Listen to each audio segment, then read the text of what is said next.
Hello world and welcome to Code or Not to Code. I'm Millie Eva and as always I'm super happy to be here today for a new season. It's the season starts, which is super exciting.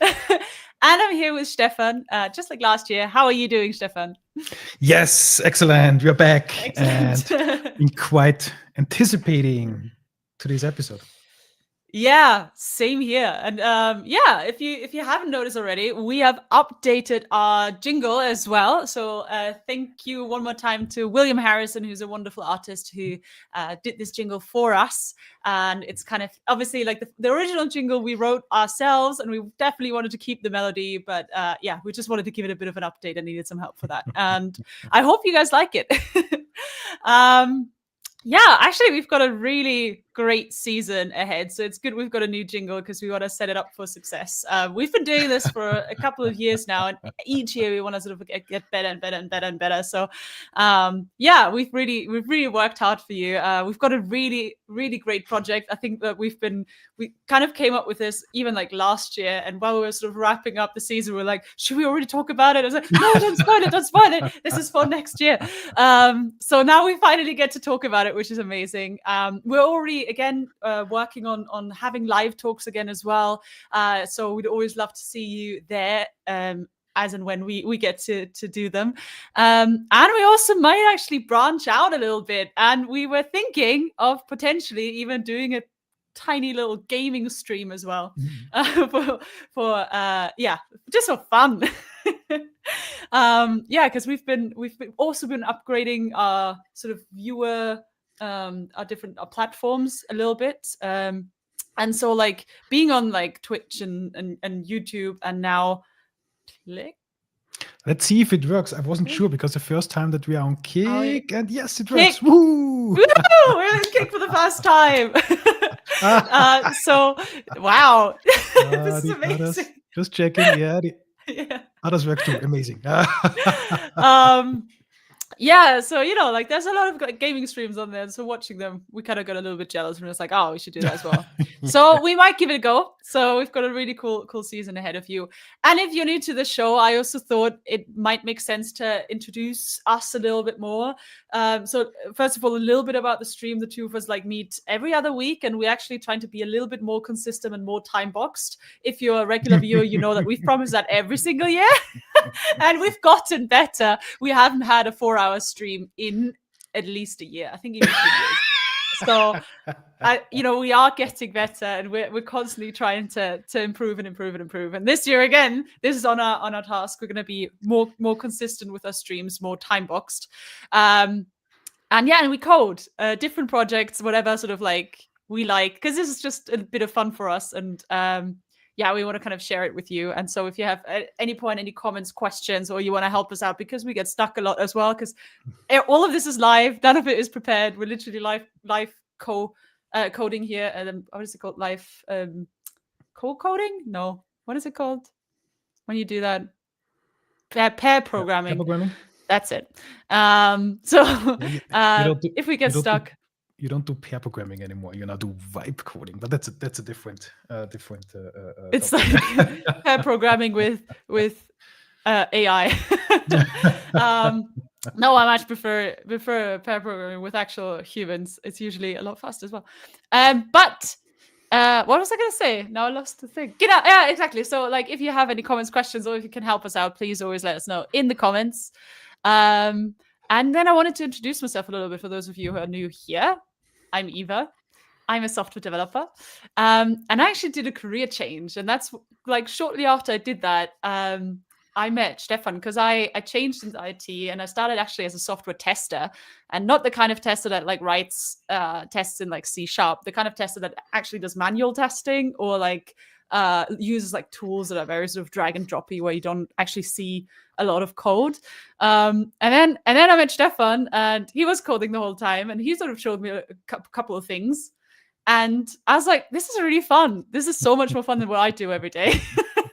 I want to do that too.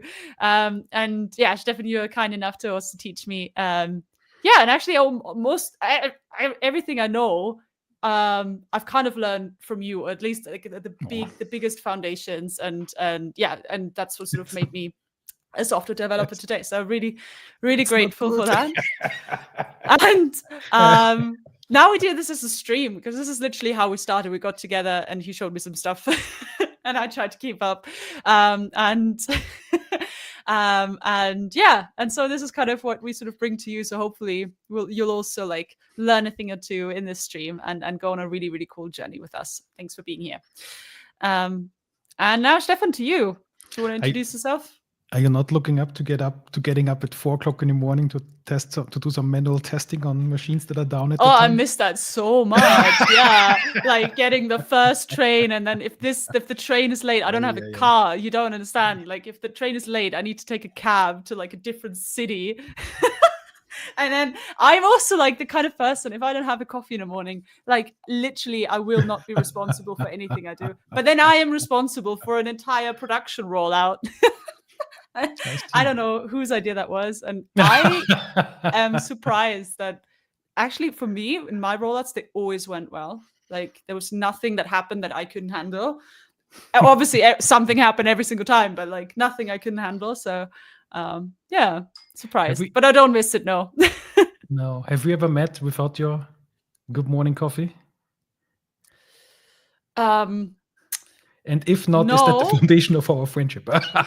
That might be the foundation of our friendship. I think if that ever happens, I think the stream might be over, definitely. But the thing is, what you did see is me, because we also, obviously, if you start early, you get to leave early. And that's like a really, really good thing because I never made more mistakes in like my test writing than the hours afterwards, because like you get adrenaline, so you're like a little bit awake, and I would drink so many coffees. Like I remember us being like in meetings, and me like literally I would have 3 cups of coffee like in the office because I knew like I would need to drink it the whole time, otherwise I would fall asleep. And what I did is that I had like a sheet of paper, and I would write like every 3rd or 4th word that was spoken, and even if it's just about the coffee or like nothing important about the product or the code, I would write it down so I would keep up, like because my brain would just like shut down and like fall asleep. So yeah, it was intense, but we got through it. Yeah, now we just code from the comfort of our home. Yeah. Well, yeah, I'm Stefan. I think I'm doing .NET now since 2013, 2012, something like that. And a couple of years ago, Eva was so kind and joining me in this adventure, and it has been quite a ride. And yeah, last year was amazing because we had our like 3rd episode of streaming. Now I think it's our 4th season, and we also went into public speaking, and that was code talks is a whole new experience than doing single talks or solo talks. It's been a lot of fun, and I hope to be catching more this year.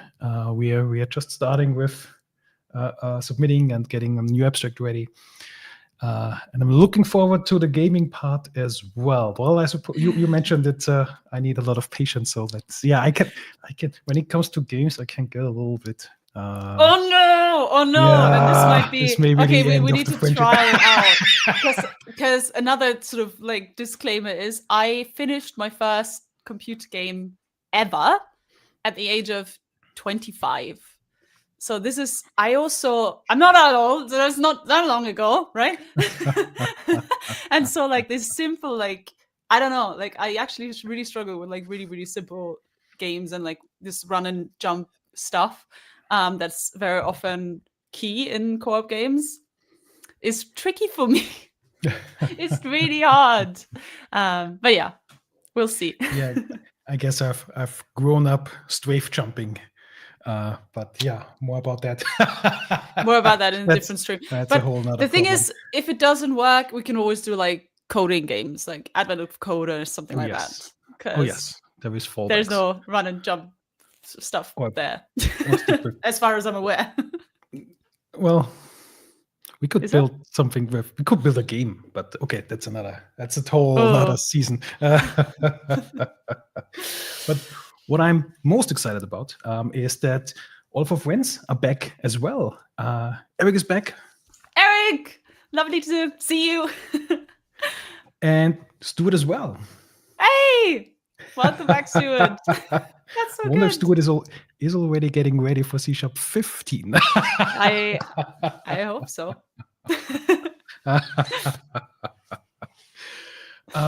Yeah. Shall we All right, get into our new project? let's do it. So, yeah, well, one thing that showed in our stream that we do a lot with Roslyn, yeah, that's a bit of a, well, it's not that guilty, but I don't know. Does it qualify as a guilty pleasure? I don't know. I love it. If you don't feel I guilty, I don't know. don't feel guilty. Well, I did earlier. Now I actually have a job where I can actually productively use it and have to use it kind of to solve problems. So it's less guilty of a pleasure now. Now I'm sad about it. That's weird. Anyway. It is a pleasure. Some sort of pleasure. We're not quite yes. sure which one, but no. one of those. One that is not 18 plus. Yes. I should have said that. Anyway. Damn it. I wished. So we built a lot of tools with Roslyn so far, but smaller tools. And over the time, we detected a bit of a pattern, and that we built tools that kind of help developers. And for this season, we would like to build well, you said you're still young. Well, I grew older as my beard grows longer. I didn't say I was young. I said I wasn't that old. They're not that old. Okay, well, I am. Just as my beard is gray, and as I get increasingly significantly older, yes, yet insignificantly wiser,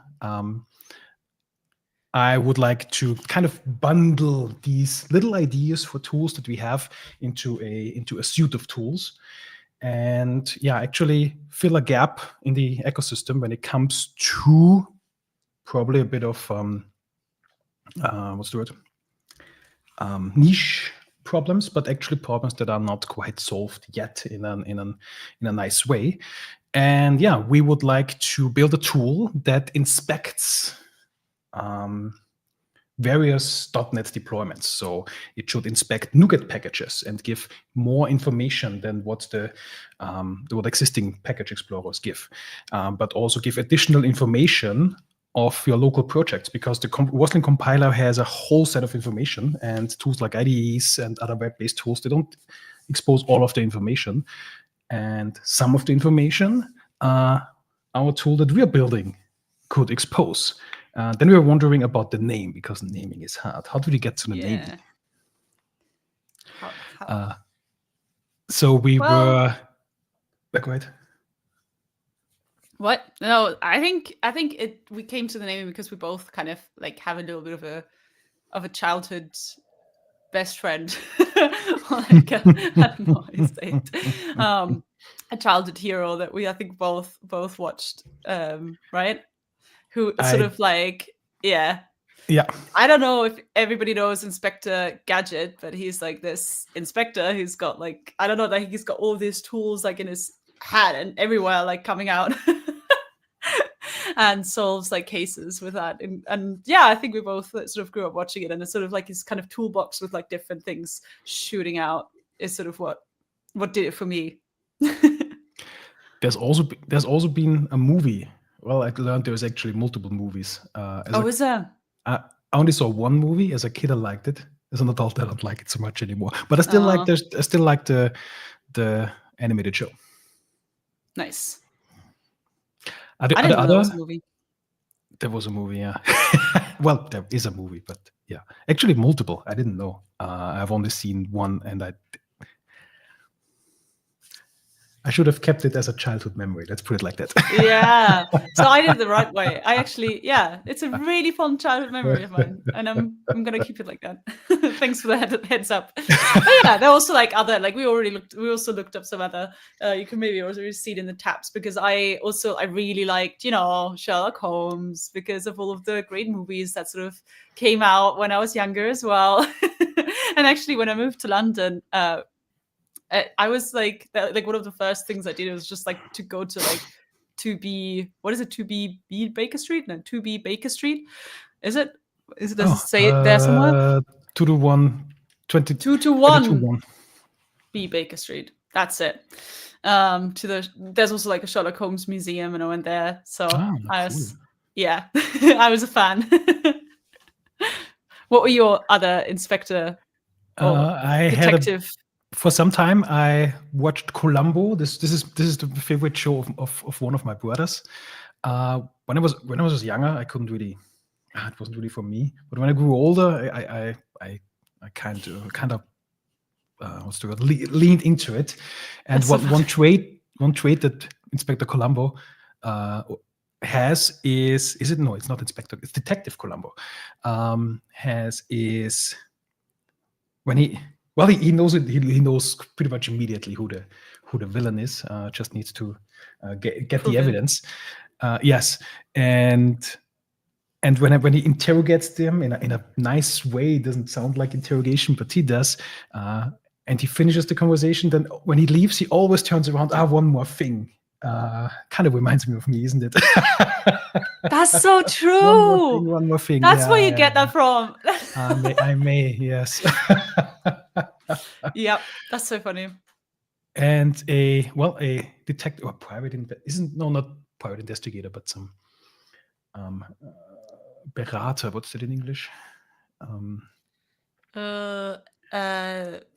Consultant. Consultant, yes, is Monk. When I actually still watch this. This is my favorite like detective kind of thing show. He also has his little quirks. Well, little is an understatement. But he always finds out the truth. And maybe our tool can also always find out the truth and help investigate and explore new things. Awesome. So, derived from Inspector Gadget, and since we like Roslyn, we came up with the name Inspector Roslyn. And so currently this project is dramatically empty. There is only the initial commit. Okay, and updated the README. That's it. But we will build this for at least this season, maybe even longer. This could be our Opus Magnum, and Magnum Opus. I always mix it up. My Latin is insufficient. I was so good at Latin at school, but school was, I am not that old, but a little bit old. And so we're gonna build up. We have backlog of issues, and also we'll mark them as there is a good first issue tag. We're gonna use it, so maybe there's also some help we could get from our audience and users. And so the initial plan, and we're gonna start with this today, is when we go to nougat.org, and let's say we want to take a look at a package that has Roslyn compiler extensions inside. Let's say analyzers. If I wouldn't do a typo analyzers, or maybe there's a famous. Let's use a famous one. I think that's Roslynator. Roslynator. Can I type? There we go. It's pretty well used. Oh, should zoom in more, right? It has an overall 41 million downloads. We use them actually in our production code base as well. And there is the NuGet Package Explorer, which essentially downloads, because NuGet package is essentially just a zip file in a specific format or with a specific folder structure, and shows this folder structure. Well, a part of it, not the entire folder structure, because some are like infrastructural files. Those are not shown, but all of the content files that are interested for a consumer of this package. And we see there is no lib folder. When there is a lib folder, this would usually be a one-time dependencies, like a libraries that could then be available in multiple target frameworks. Maybe actually, let's jump to an example. Maybe let's use the package that I'm working on, because I should know my way around that.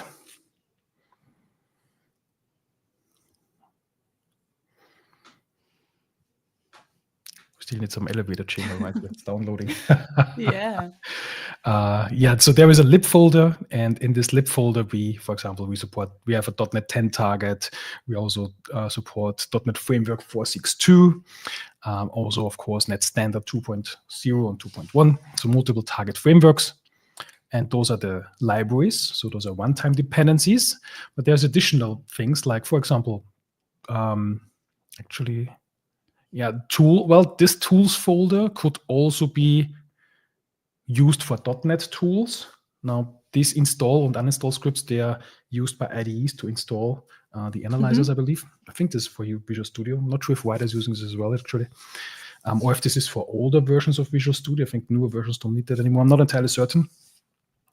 So these tools are related to the analyzers, but you could also have a tools folder to have a .NET tool, which is essentially some CLI tool that you could run. Well, actually, we built one, haven't we? .tool, where we can take a look at how a executable .NET tool looks like that you can then download and with the .NET CLI then run. So it is like this format where essentially, I think, we have our dependencies, and this one should be the entry point where our main is. So this is executable. And this is an analyzer project. And well, in this analyzers folder, we usually have, I'm always keep pressing the wrong key. We have so-called compiler extensions. And compiler extensions can be analyzers. These produce warnings, errors, but also hints and such, or so-called diagnostics. There are also diagnostic suppressors, which are the opposite of a diagnostic analyzer. They suppress diagnostics programmatically. We can also have code fixers, which, based on a diagnostic that an analyzer produces, you can register a code fix, or you can register a code action. Basically, you can then do, if you see a squiggly line in your IDE, you can do Alt-Enter or Control Dot to then automatically fix this issue if there is a code fixer registered. There's also refactorings. Refactoring does not need a diagnostic to work. So a refactoring is the same as a fixer, but it's diagnostic agnostic. So a code fixer is based off some diagnostic. The refactoring is not. Then there is also code completions. So you can essentially register into your IDE when you start typing, then you get this IntelliSense pop-ups. And for these pop-ups, you can also register your old completions. And of course, there is source generators, which at compile time add additional source code to your compilation. And we played with some of these compiler extensions last year. And as the name suggests, they extend the compiler. So they go into the tool chain, where these three in particular, the code fixers, refactorings, and code completions provider, they usually also require some IDE, because on the CLI, you can't really invoke a code fixer. Well, you can. There is a .NET, I forgot, .NET format, I think. And with .NET format, there is a special option you can invoke that I don't know by head right now, or off the top of my mind, but some option you can use to essentially, for all of the diagnostics that have fixers registered, invoke them automatically. But usually the experience is out of some IDE or some editor. So you're extending the compiler itself for doing .NET build, but also IDE tool chain, if of course the IDE supports it. But when we scroll through, we see that, okay, they do multi-targeting, so they target multiple versions of Roslyn.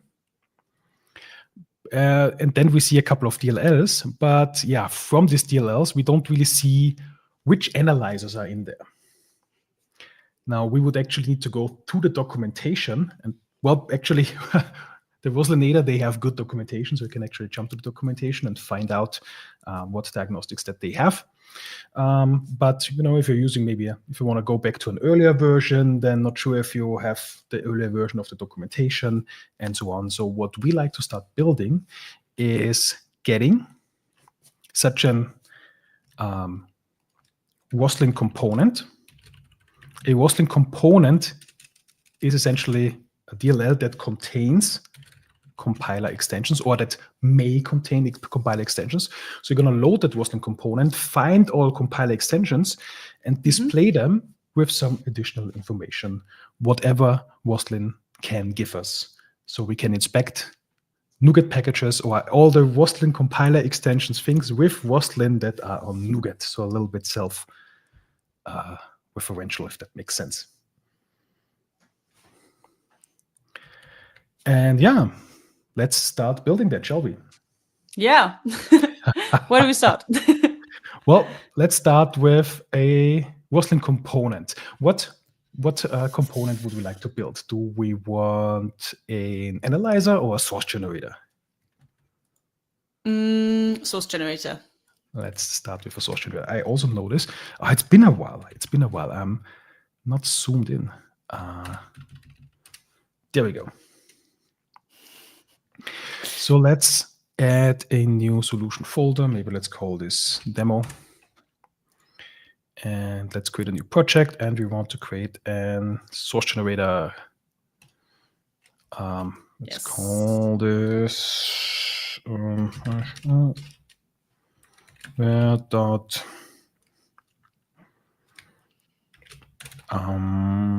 code analysis.demo. So this should now create, I think this also creates tests. Yes. Nice. Well, we don't need the sample, but the tests are fair. Let's move them down here. Let's take a look at the project briefly. That's standard 2.0. Well, technically, I think these days we could also target modern versions of .NET, like .NET 9 or .NET 10. But if you go to .NET 10, then you really also need the latest version of toolings, the latest version of Rider and Visual Studio. If you have an earlier version, if you're still in Visual Studio 2022, yeah, it doesn't support .NET 5 yet. So for the broadest reach, still considering IDEs that are still supported, with Net Standard, you still have the broadest reach. Okay, so it is not packable. We enable nullable reference types. The lang version is latest, so we do that because the default can you remember what the default language version of Net Standard 2.0 is? No. It's an evil question. It's C# 7.3. Okay. But we're already on C# 14. So because we're using the .NET 10 SDK. Do you just know that, or is there like a trick, or is this like something that everybody knows except for me? I don't know if everybody knows, but I just know. Okay. Because I've created so many so many Net Standard 2.0 projects yet, and then started using syntax that doesn't exist. And then the compiler says, well, if you have a modern version of the compiler that is included in a .NET 10 SDK, it knows the version that it's required for these features. And then it says, hey, you're targeting at standard. The default language version is 7.3. You are using a feature that is available in C# 13. Please upgrade the language version. So with latest, we actually get what the current SDK has to offer. And since we are .NET 10 SDK, the default language version is C# 14? Yes, 14, yes. Do you remember the rule?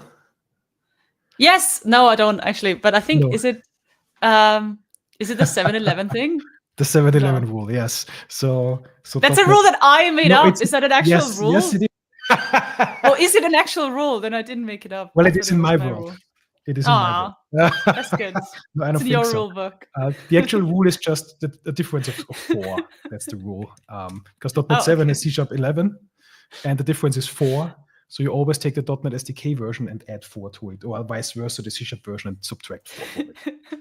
Yeah, but the thing is, the problem about this is that I believe, like, because you like sort of, as I mentioned, Stefan has told me basically everything I know about coding in general. So if you tell me that's a rule, there's a good chance that I will train up a junior and I'll tell them the rule is Well, you can make it a rule. 7-11. Every rule stem, or every mnemonic stem from somewhere. So yeah, let's bring it in. let's bring it in. This is actually how I then remember, okay, the difference is 4, and then I start calculating, yeah. Then there is this enforce extended analyzer rules. This is required for this package. So this is a bit of a meta package. This package, called analyzers, includes diagnostic analyzers that help you build Roslyn components. So essentially, this is an analyzer when using any of the other packages. Then we have is Roslyn component true? So we say this is a Roslyn component. This may contain compiler extensions. Some package ID, but interesting that they use a package ID there when they say packable false. So that's kind of doesn't make sense. The root namespace is also default. We don't need that. And yeah, then we have those analyzer packages, and we also have C# and C# workspaces. C# workspaces we need for the code fixes and for the factorings. For the, I need to click there. For the, actually, let me do that because Sharp is here. And I explored together with Sharp. He actually showed me that the code completions or code completion provider, they need another package. They need Microsoft Code.c#.features. So there's actually 3 packages that you need to build different kinds of compiler extensions. Okay. But and since we are building a source generator or the base C# package, this is for analyzers, suppressors, and source generators. Okay. So all of those that need workspaces. Exactly, because, well, for workspaces, this is how I remember it. When you have workspaces or features where the .features package is actually based on workspaces, this is, when you need, like, with what's a workspace? This is when we have a solution potentially loaded and a solution as project. So this is when we are in some editor scenario, like an Rider or in Visual Studio, like code fixes that we register there.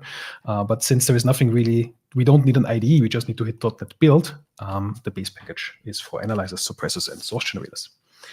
And I may now butcher the name. Oshan is here as well. Hello, welcome. So yeah, we need the C# package, and now let's build.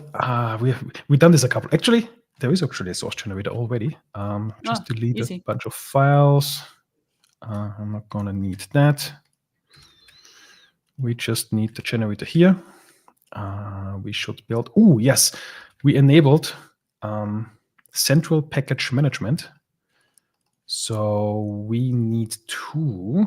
That's this packages.props. This is also an episode that we took a look at this. We need 2. I hope I can remember the syntax off the top of my head. Not specify a version here, but essentially omit the version. And then say in here, package version, we include the name of the packages. And yeah, then specify the version here. So that's 3.11. And for Microsoft Code.c#, let's use the latest version. Let's use 5.0.0, unless there's 5.1 already available. No, it's always a quarter. End of February should be 5.1 available. So I believe this would be the latest version. Let's see if I made any mistake. It builds. Let's take a look at the sample that we got. Let's call this our source generator. Or maybe make it super, super, super simple, not of any additional files. Let's just say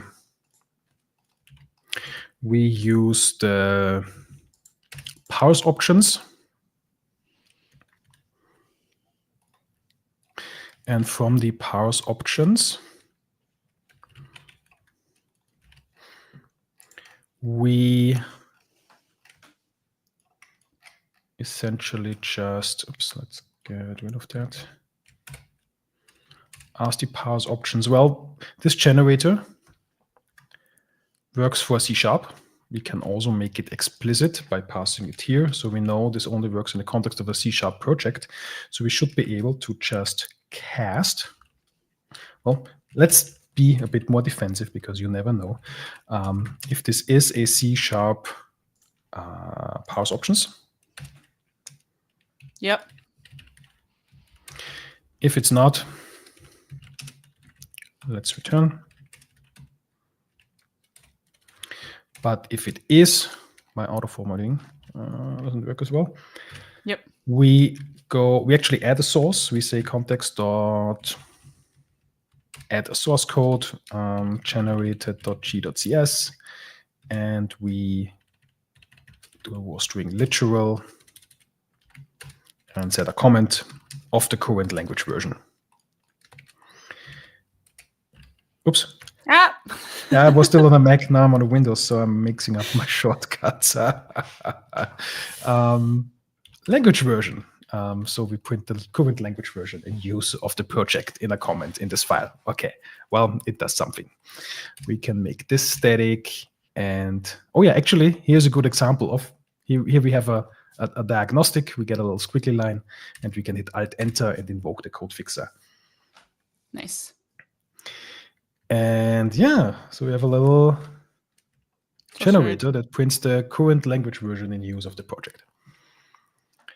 It should. Let's see, what do we have here? Project contains analyzers. Also should specify the property, but we do we not?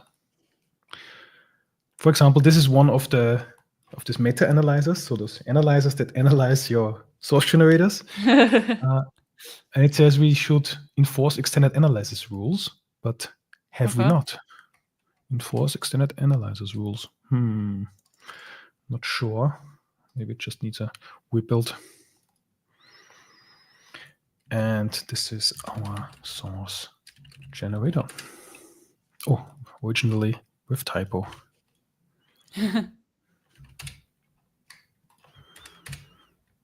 Why do we still get this warning?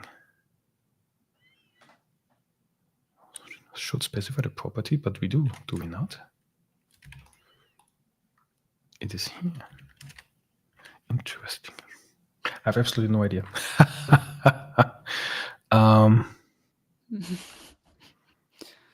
This may, I don't know. Does maybe the analyzer have problems with, what's it called? Should we just reload it? Didn't that work last time? It usually does, yeah, but let's just ignore it. It's not that important. Yeah, that's just what helped us. That's what it was. Did it for us a couple of times last year, right? Yes.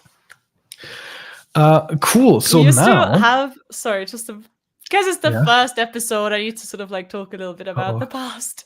No, because like we used to like post like some like the biggest learning or something of the stream on like social media as well.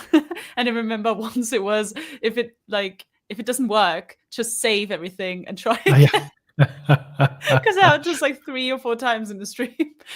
But yeah, embarrassing. This happened an embarrassingly high amount of times. Yeah.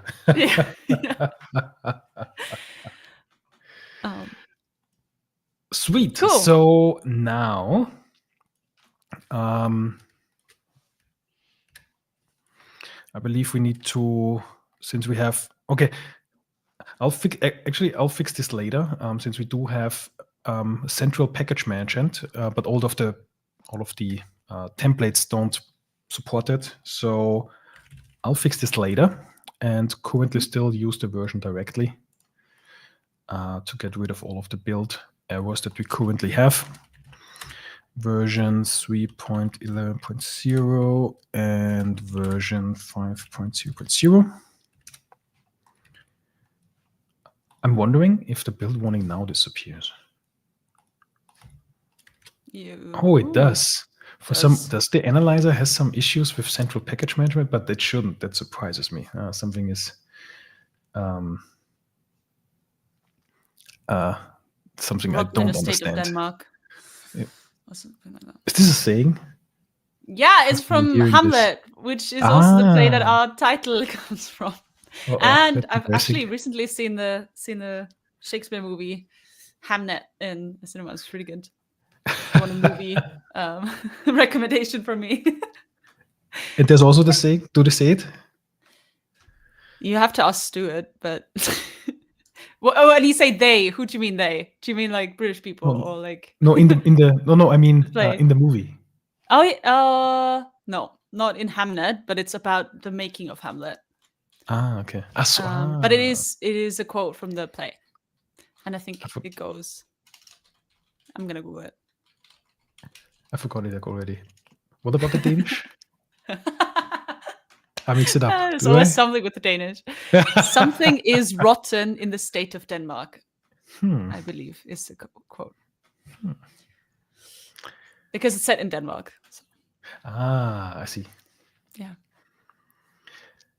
Ushan is asking, kind of new here. Briefly explain what we are doing. Yes. So what we built now is we built a source generator, which is a C# compiler extension. So you can include this component in your compiler toolchain. That's a bit of meta programming. So you write code that writes code, but in a deterministic fashion. It's not like LLM-based agents that do it indeterministically. This is occurring deterministically. Well, unless you have some random going on in your code, but you shouldn't. And when you can pack this component into NuGet, into a NuGet package, which you then can publish in NuGet.org or other NuGet-based feeds, which is actually your package manager, where then in any project where you would like to consume this source generator, you can download this package. Essentially the same as with, like in the JavaScript ecosystem, it would be npm, I think, the Node package manager. Is it in Java? I'm actually not sure the package manager. There was Gradle and Maven, but those are build systems. I'm not sure if they also have like package manager. What is it in Rust? Is it crates in Rust? I'm always mixing up crates. Is there actually crate? Do you know the name of the website where I can see crates? Crate something. Okay. Is it crates.io? Yeah, I think so. Yeah. Oh yeah, so here is our Rust packages, yeah, and NuGet would be our packages for the .NET ecosystem. And well, not in this episode, in the next or in the following episode, we will then download this NuGet package and inspect all of these compiler extensions that are in there. And in this episode, what we're now going now is basically building up the blocks to, for now, do it locally. So we have this compiler extension or this Roslyn component that contains compiler extensions available locally. And we're now gonna inspect it to see what compiler extensions are there. So we should then again see our source generator being an incremental source generator working on C# when we are done. So let's see how far we get. Cool. Where do we start? I suppose with a test, right? Let's see. Is this somewhat set up? There is version. Oh no, that's the wrong package. Here's tests. Cool. So we need a bit of a test where we grab a packet. So we need a DLL, maybe a path to Roslyn component. Then we need to get, usually I think a stream, get it as a stream.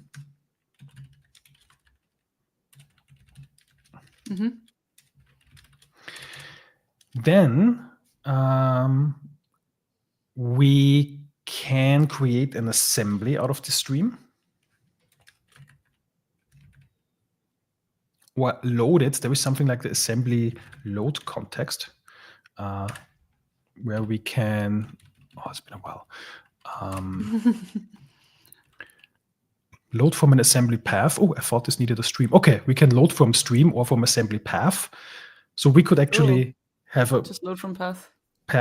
But when we download from NuGet, well, when we later on have the NuGet scenario, we could either download this package to disk and then extract it and then have a file, or we do it all in memory. Since we also thought, well, at the beginning, we're going to build our tool as a CLI based tool, so that you can then say .NET tool install inspector Roslyn, and then say inspect, maybe inspect the inspector Roslyn package. I'm not sure about the name yet. Maybe it's inspector.roslyn. So you can basically inspect itself. On the command line, well, if we are on a desktop system, we have access to the file system, but we also want to build this as a browser app later on. And if we're in the browser, in the ecosystem, we can't, in the sandbox, we can't access the local file system. So paths will be problematic then. So maybe let's do it stream-based, because we can download a NuGet package in memory, extract it in memory, and get it as a stream, and then we are not file-based at all. So I guess I'd like to do it stream-based for now. So we then load it from a stream. And then from there, essentially find all source generator types and get additional infos about these types, like this generator attribute. Get this generator attribute. And this should say, in our case, C#. So if at the end we can then print the name of the type, which will be our generator, because this is the one that is derived from from I incremental generator. We should print, minus the typos, should then print our generator and get the attribute that says C#, because that's what we said. And then we found this Roslyn component that we could, in a later step, then even host in our own little ad hoc workspace and kind of get a bit of a, in the browser maybe, a bit of a sandbox editor experience in. But yeah, that's 10 episodes in the future. We have big plans. Ambitious as always. First episode is always very ambitious. It's like, woo! And then reality kicks in. and then like October, I think we start stressing. We need to ship something. Ship it. No more testing. Okay, cool. So how do we get the path? Yeah, that's a fair question. What we did in a later episode last year is essentially kind of go manual. We essentially found the solution file in this repository. So we went out of the tests until we hit the solution file. So we know the path to the solution file. Well, because I have it checked it on this directory. If you check it out on your computer in another directory, or we have it running in CI, that will be different directory. So we need relative paths. And so we went out to the solution and then back into, in our case, we then need to go to, it's here. Visual Code Analysis demo and find this DLL maybe in bin debug and so on. But, well, since it's a test, we should be able to actually reference it and get a type. But we need a DLL, don't we? Well, we should be able to get the type. Do you know how to get it, the reflection-based type?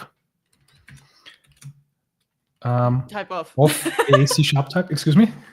Is it type of? It is a type of indeed, yeah. So we could say our source generator here. Now we need a reference, but it's cool for the test to reference this. And this type should also have an assembly, and this assembly should have a location or a path location. And this should be essentially our path to the Roslyn component. Oh, awesome. And the cool thing, I think, and this should also be resilient to whether it's debug or release build. So this should just work, I hope. Now we need a stream out of it. Well, to be particular, this is a file actually. So there is something as a file stream. Wondering if file stream. Yeah. Yes. If you see some methods there that could fit. No. Synchronized and null. Oh, really? Is there no? Yeah. Oh, indeed. Okay, then they don't have a static factory method, but only instance constructor methods. So let's see what if you say new file stream, then we should get some pop-ups of what we can pass. Stream. And then pass the path in here, or like. Is there an overload that takes a string? Oh yes, path. So we pass it, and then additionally we also need to pass a file mode, where the file mode can be create new, create, open or create, truncate, and append. And since we only read, we don't want to modify it. We should say the file mode open. Open. Cool. And now we should have essentially that as a stream. Oh, Oshan also reported. Thanks for the explanation. I understand most of it. Yeah, well, to be fair, this is a bit of an advanced, since we go a little meta here, yeah, using compilers and such. Well, the C# code we write, that's actually just C# code, yeah. But the methods and the types that we use, they may be a little bit advanced. But just from a C# perspective, this could be, well, actually, this is going to be our everyday project. Yeah. All right, and then we load from stream. Oops, pass this in here. Okay, this it's way too easy. Well, the difference is we are now on .NET or on .NET, or formerly known as .NET, .NET Core. Yeah. In .NET Framework. Yeah. There was no assembly load context. So in .NET Framework, you could only, via the app domain, there is something like the app domain, you see, there is something, this doesn't really, current domain dot, is there load? Yes. So you could only load types into this. You can create a separate app domain or go into the current domain and then load types into there. But there was no facility, facility of unloading types again. Well, what you could do is create a separate app domain and then discard that app domain, but you couldn't really unload types. Yeah. This is also a bit, this used to be a problem with, if we have experienced this or mentioned this in older versions of Visual Studio, based on .NET Framework, when building these Roslyn components, since those Roslyn components are loaded at startup, they can't be unloaded again. So developing components, Roslyn components or compiler extensions, and then changing them, you can't really reload them because you need to restart Visual Studio because the older app domain in .NET Framework doesn't support unloading. The newer assembly load context now does. And the new version of Visual Studio now is hosting the Roslyn or parts of the Roslyn compiler out of process. So Visual Studio is still being .NET Framework, but they now have a separate .NET process where they can, I'm not sure if they actually use something like this, but I could imagine, can now use assembly load context, create their own or use the default load context, and load and unload from there again to make development easier. And since we are not .NET, we can now use this newer assembly load context, which is quite convenient to consume. And this is now returning an assembly. So this would be now our loaded assembly, where for our,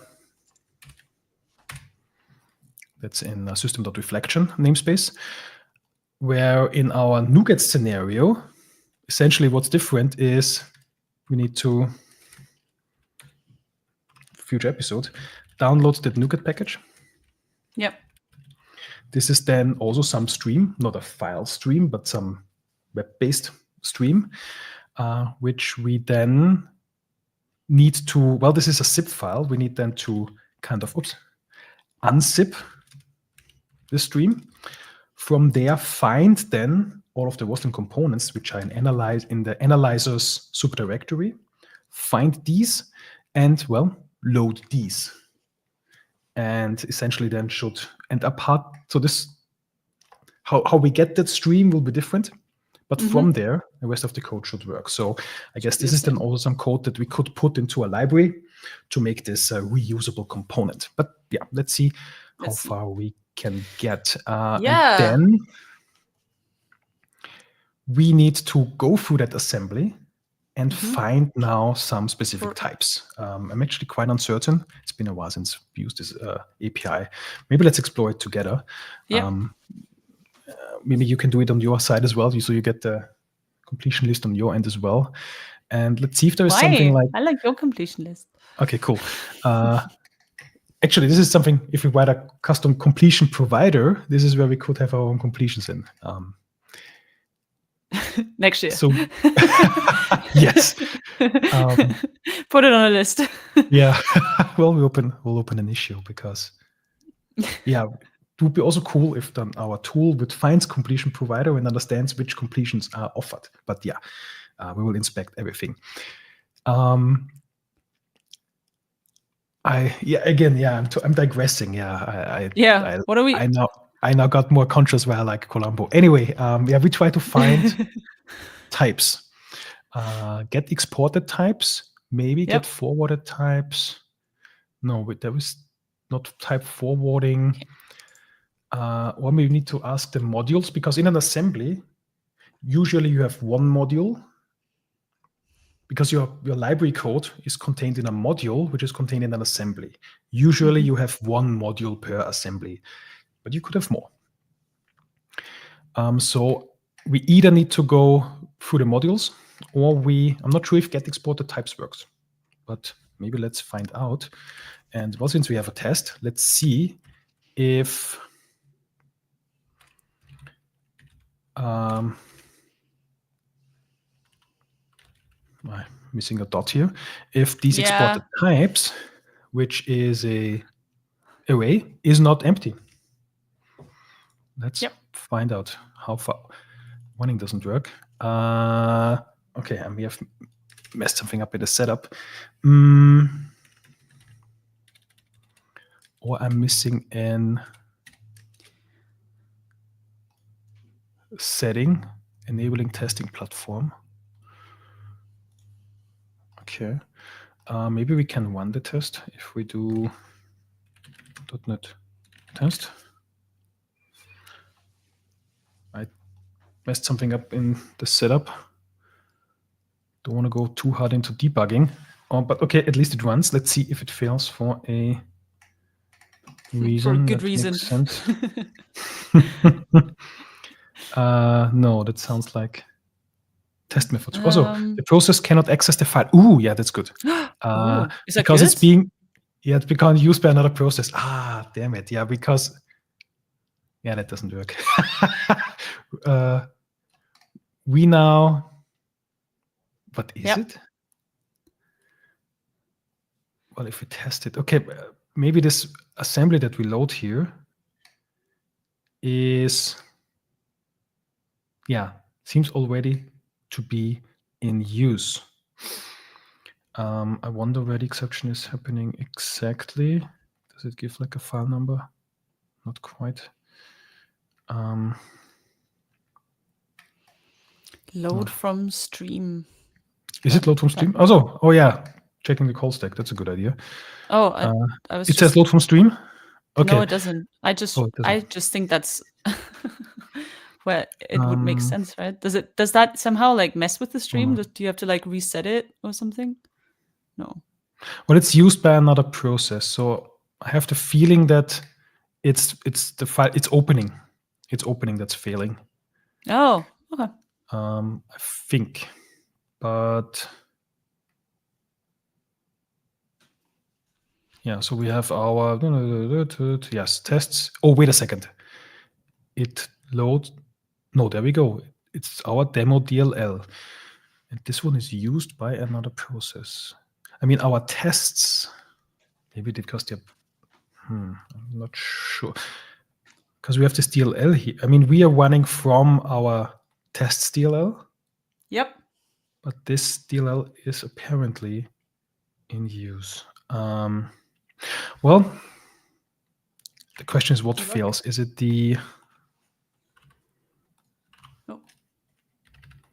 Because we don't get quite a line number. Let's see if that fails already. So it's opening the file stream that fails.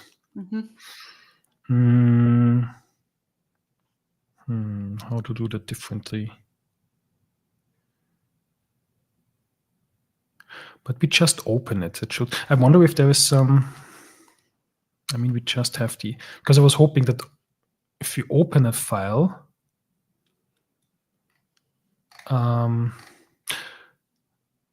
it doesn't try to get exclusive access, but just reading access. Maybe there is another. Oh yeah, maybe there's another option we can set. Because what we want to do is read only. But this may be just the default. Let's see what the default would be. The default is read write. Haha. But if we say, okay, we only want read access, we don't want to modify it, this may work. Nope.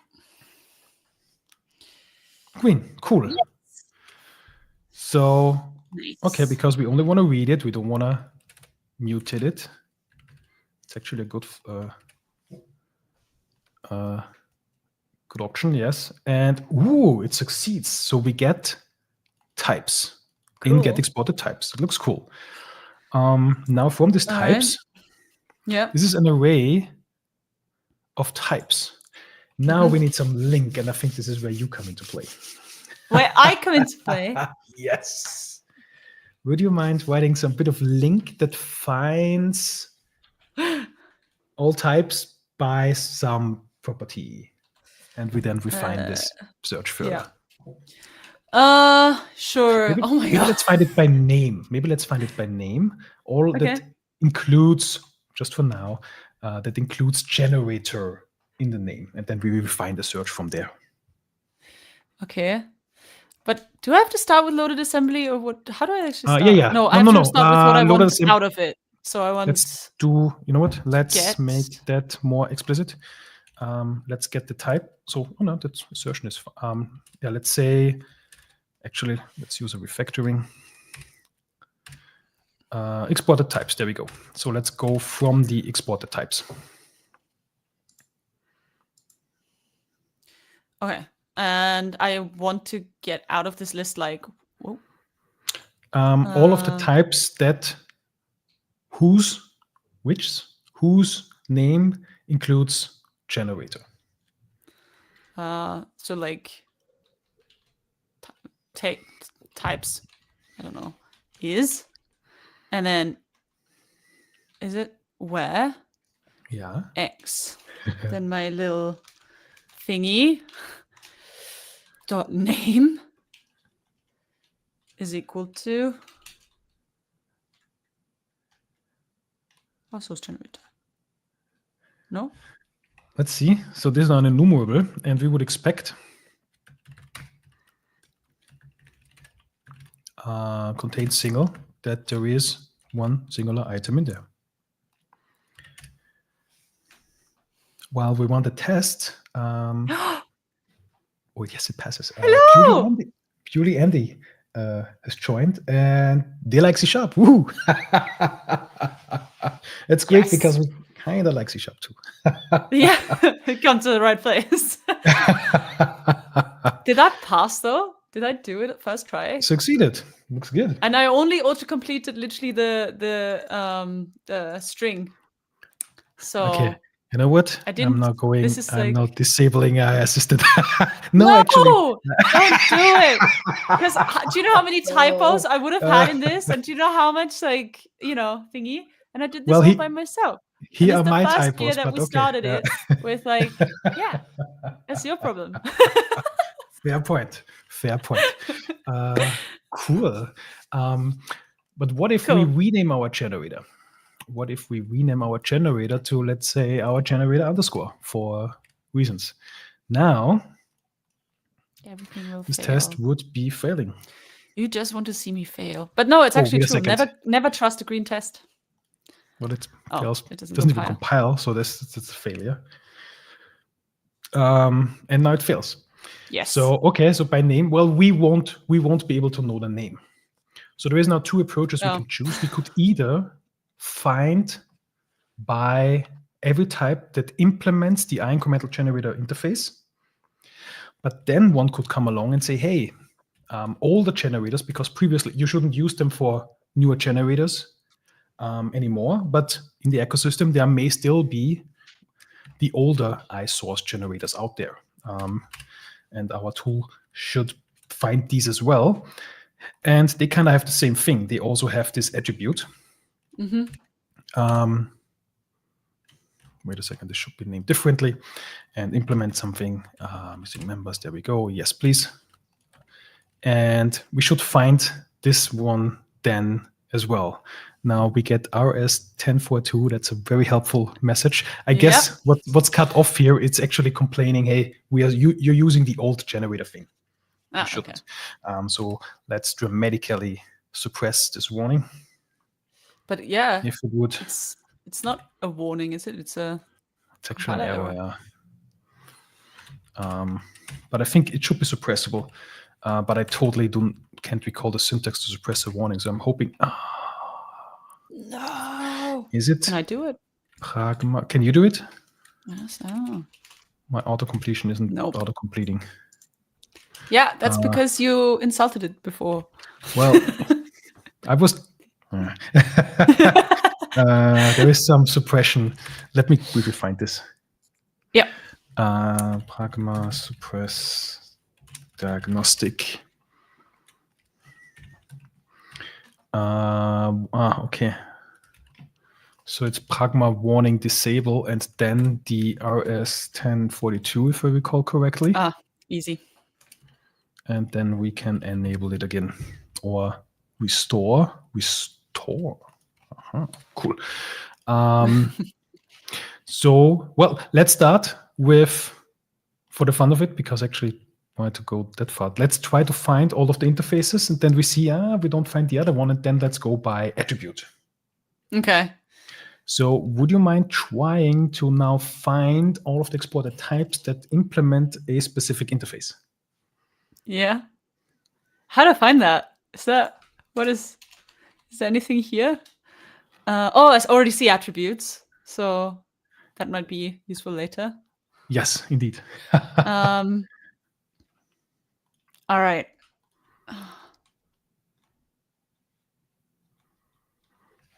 Let me see. Is there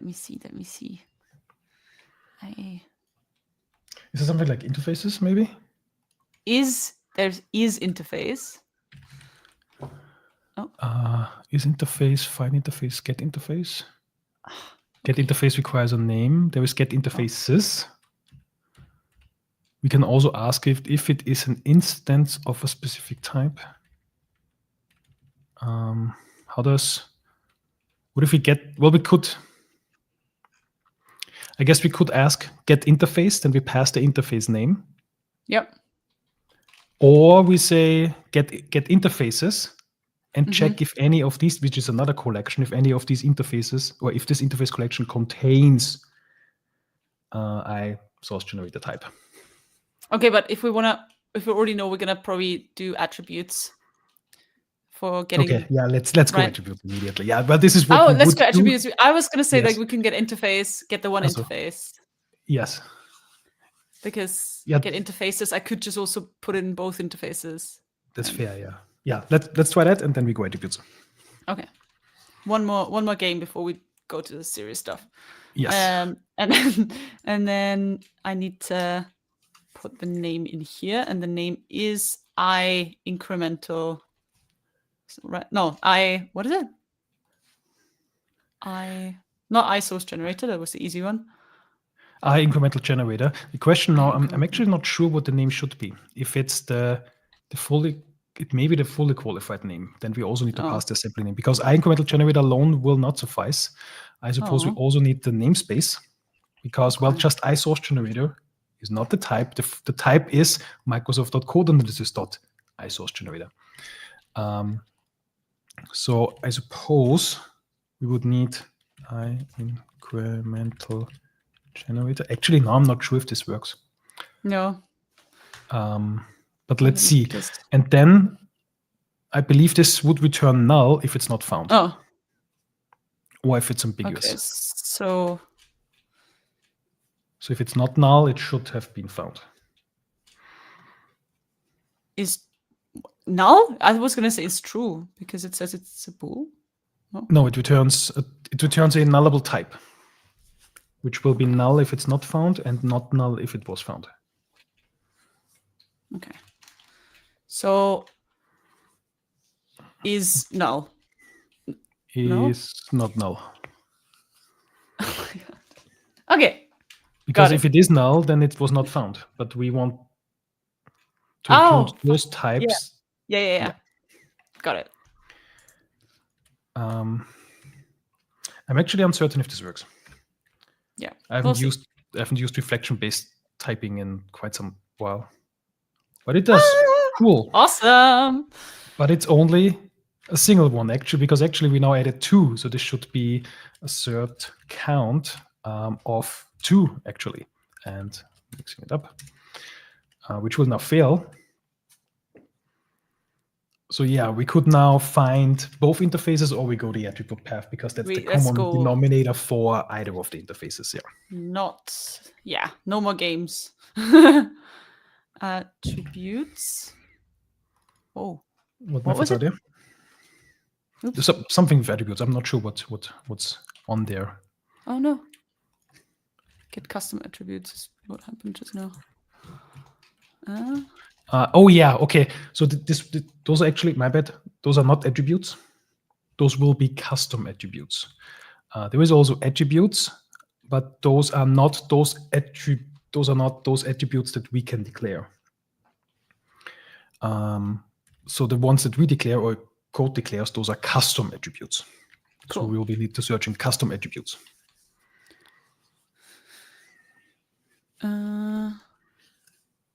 There's also custom attribute, but we want buttes. Well, we only need to check one for this one.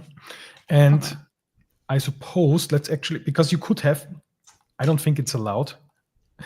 Some attributes you can place on multiple times. But this attribute, it wouldn't make sense to have it twice. So the attribute can also declare attribute usage. So this says here, this attribute is only valid on a class. So I can't put this on a property.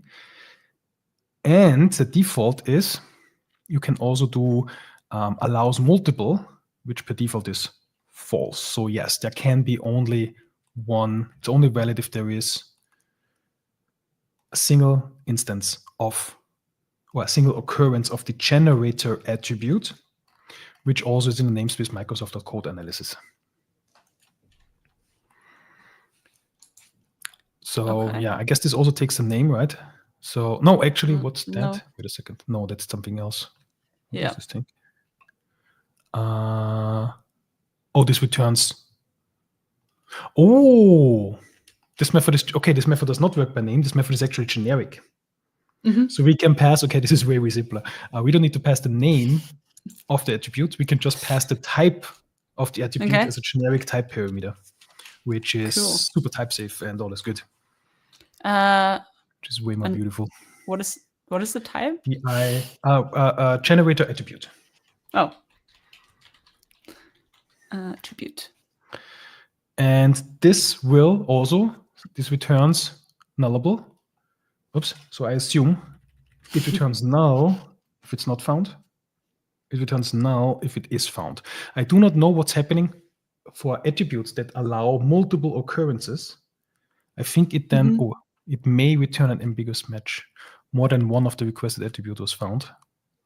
But in our case, so we may technically, I'm not sure if this is, if we need to catch this exception and consider this as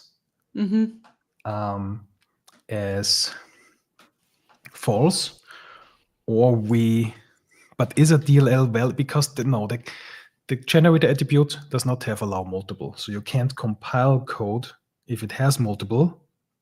So this shouldn't be able to happen, no. So I don't think we need to cover this case. So this should be actually fine. And now we get all of the generator types, and now we should have 2, actually, and our test should succeed again.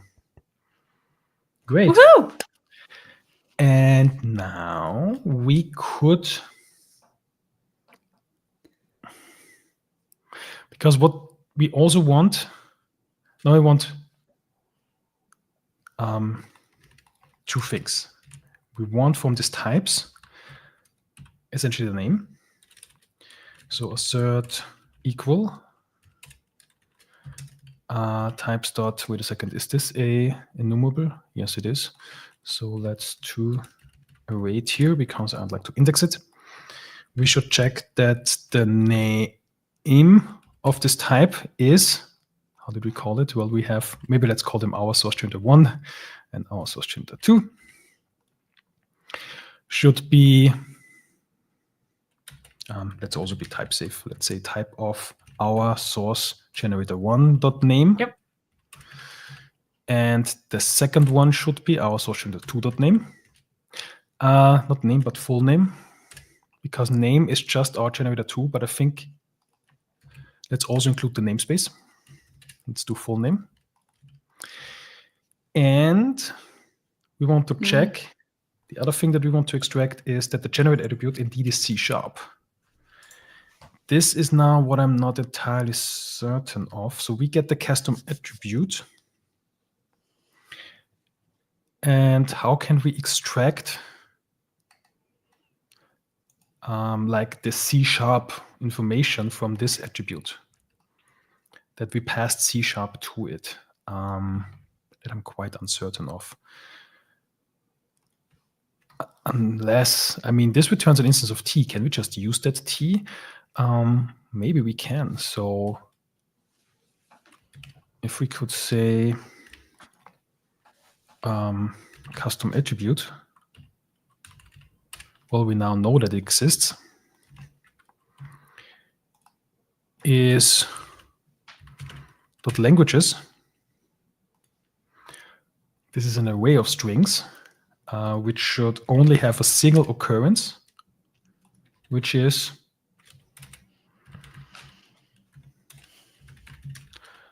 actually C#, I think. So we have language names .C#, which is literally the string C#.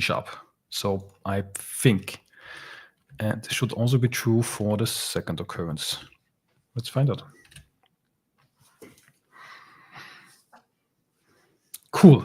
Nice. And now we have all the information that we need. So we could pack this into some method. Maybe return this. Maybe let's not return like a type, but we could create our own type, source generator info, which includes the name and the language of the generator. We put this into a method, and then we call this method from our CLI tool, and then we have essentially the first step done. Cool. Would you like to extract the relevant logic into a separate method? I'd love to. For that, we have now our core library. Yes. Of course, naming is hard. Let's start with class 1. And class 1 will have, let's start with void method 1, lack of a better name, where we pass in, we could probably a stream, and then we receive source generator or maybe just call it generator info. Maybe we make this a record which has the name and a string array. Let's make an immutable array. We want to make this immutable. An immutable array of languages. And return that. And now it's you. Cool. So we get in a stream. Technically, we could also pass in like a file stream. But later on, the base type of all of the streams is just stream. So yeah. So later on, when we go with NuGet, we can just pass in whatever stream we have later on. And then we need to open it as well, right? I guess I missed it. Unfortunately, Shafa has to go. But thank you so much for joining. Thank you so much for joining. Have a lovely evening. And hopefully see you next time. Everybody else, please stay. We're almost done. We can push through. We may make it in time. Don't say that after you told me to create like a method out of all of this. Like this is putting pressure on me. I can't handle this. Because first of all, why does it not know assembly? Also, there is no using for assembly just yet, because that's in system. Oh, but it wouldn't do this for me. Flexion. Okay. That is maybe a remote code experience thing. We did in the test. We had to open this, so I guess we have to do this here as well, right? But I didn't know how to do that. Or do I have to do a new stream as well again? No, we couldn't do open. No, we don't open because this is just a stream. We don't know. It could be backed by a file stream. It could be some zip stream. It could be some custom deluxe stream. Okay. Maybe we build it could also be an in-memory stream. Maybe we build our own stream. Spoiler, we will. Future episode. So much to do. So this could be any stream because stream is just abstract and there is, let's see the documentation, how many streams in box. So there is, .NET comes with, okay, what's that? 20 streams. But in the entire ecosystem, there is many, many streams. So yeah, just whatever stream, we load it. Minus the typos, but wished. And yeah, then we need to get the export types and actually get all of them just set. Sorry, I didn't mean to interrupt. Sometimes like my head. But because we wanted to return this class generator info that has one name. Ooh, you're right. We have multiple. You're absolutely right. I'm a bad code assistant. Let's return an immutable array of generator info. I already jumped right back to the thingy because I think we need to do. So wait a second. Okay, let's start from the top. Okay, then we get the exported types.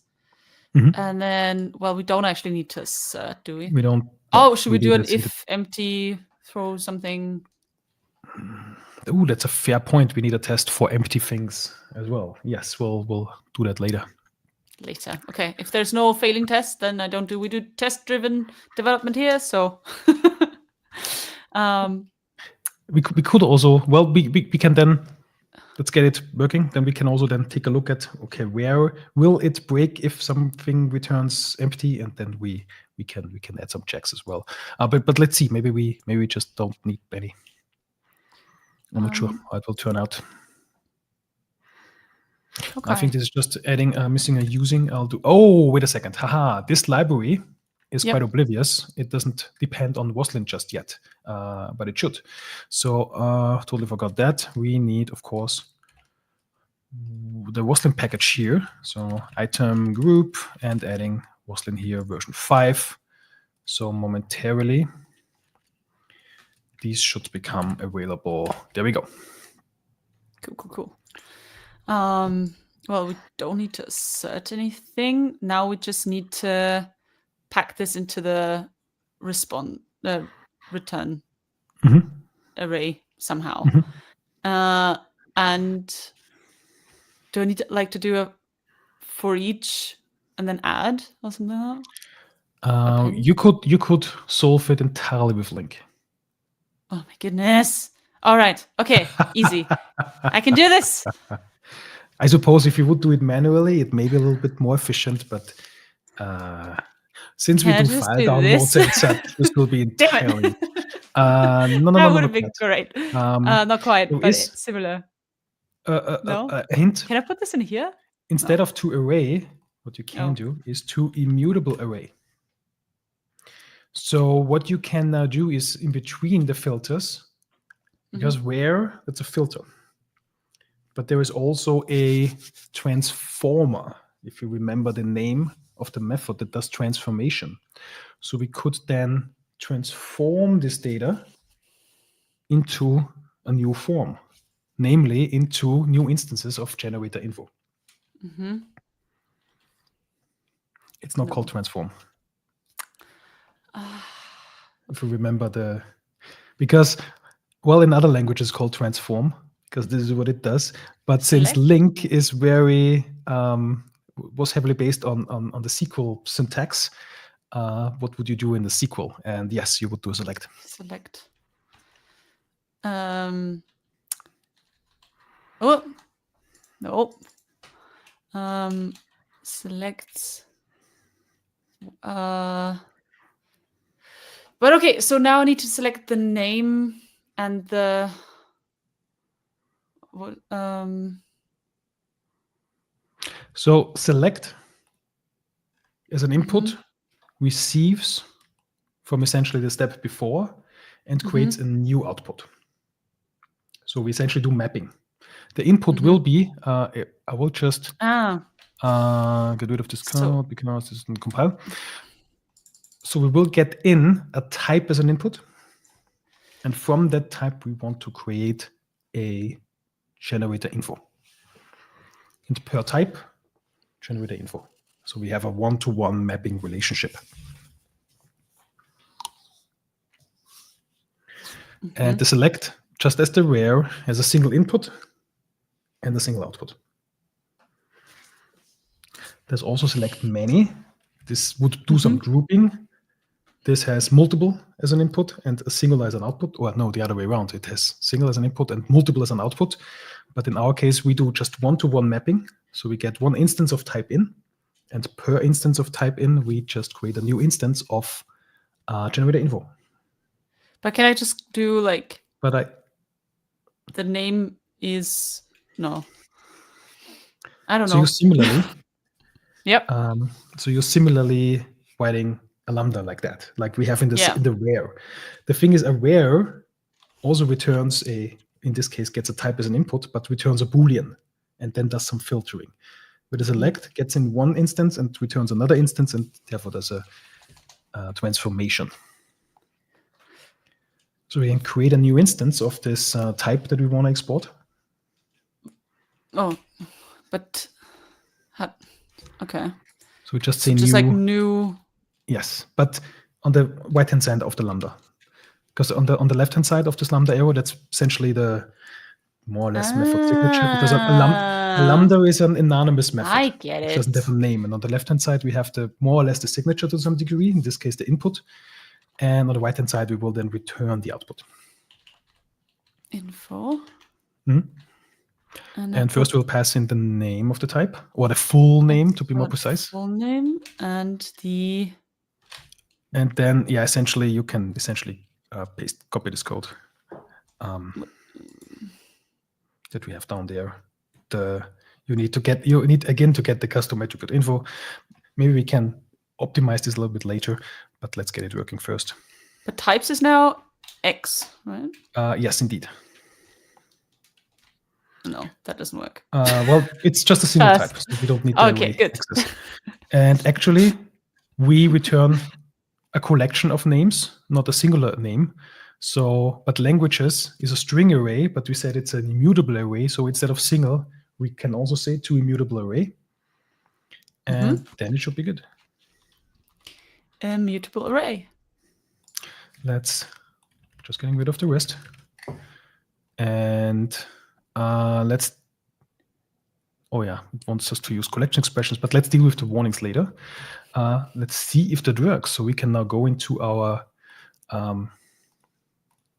application that we later on publish as a tool. Inspector Roslyn says, hi. Now we use this infamously named class 1 and method 1, and we need to pass in the stream. So, well, again, we could do a little bit of cheating just for now. Later on, we want to get this to do. And I think this now ties a little bit into the question Jason has. Jason is here. Thanks Hello, for joining. Jason. What we're cooking Nice up this to you. time. Happy New Year. In February. Well, better late. It's already February. Oi. I know. To do get a stream from NuGet package instead. Yep. So let's just paste in what we have in the test. If we can find the test. There's the test. It's called test. Essentially this. No. Essentially this. So for now, quite hard-coded. Yes, please. So later on, this stream should come from the NuGet package that we want to inspect. But now we just inspect a local Roslyn component that has, in this case, 2 compiler extension, 2 source generators. Later on, we want to do more compiler extensions, and then essentially extract. This is what we want to achieve: extract all of the available compiler extensions in this Roslyn component, currently from the local file system, but later on from a NuGet package. So we will point our tool to a NuGet package, and we will get all the analyzers and the diagnostics and all the source generators and the languages support and so on as information printed to the console and later on in some fancy UI. Yeah, so here is our amazingly named helper. We pass in the stream and should receive now an immutable array of this info. So let's for each over these. We have our info types here. And should be able to do some console white line info.name. Let's say source generator info.name supports languages. Oops. Oh, I can't type languages. Info.languages.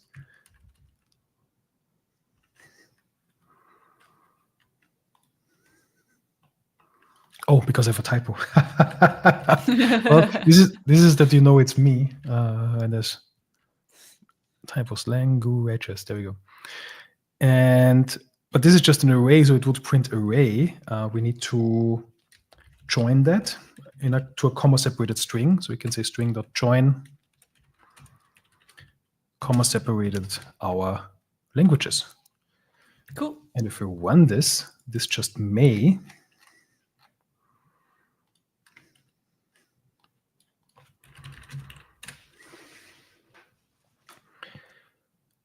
Apart from a couple of warnings, but we'll deal with them later. Say, we found the source generator, our source generator 1 that supports C# and one that supports also C#. Let's see how well that works. If we add, well, let's say this one supports now Visual Basic. This wouldn't work because our compiler extension here only has the C# package, so we can't really write the Visual Basic compiler extension. But well, let's say it also supports.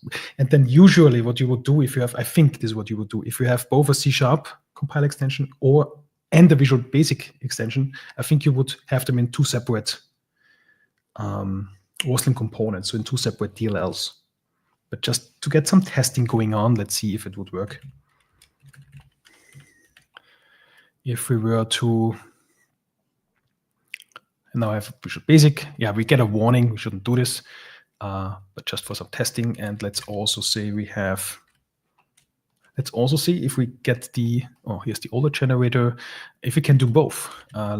This one supports Visual Basic and C#.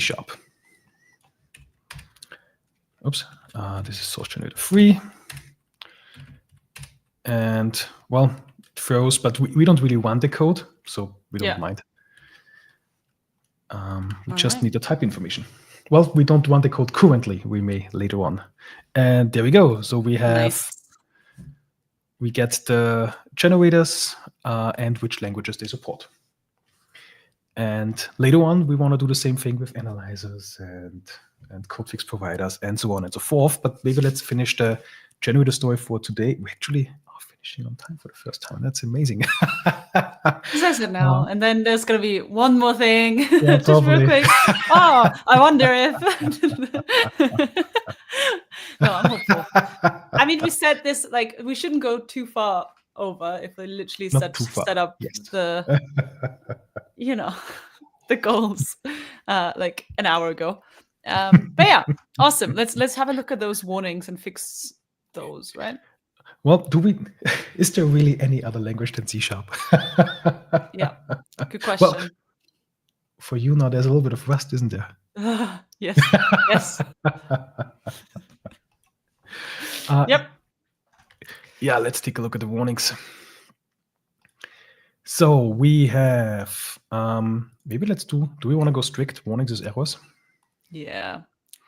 So yeah, Jason say we have to. In our directory build per props, which is imported into every project, we can now say treat warnings as errors. Now we won't be able to build. Cool.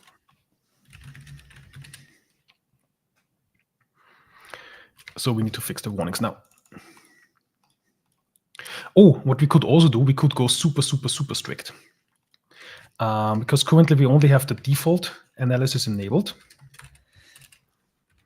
We could enable more analyzers. I need to think of the name. Is this analysis level? Or is this the version? Is this all? No. I need to check the documentation. Code analysis.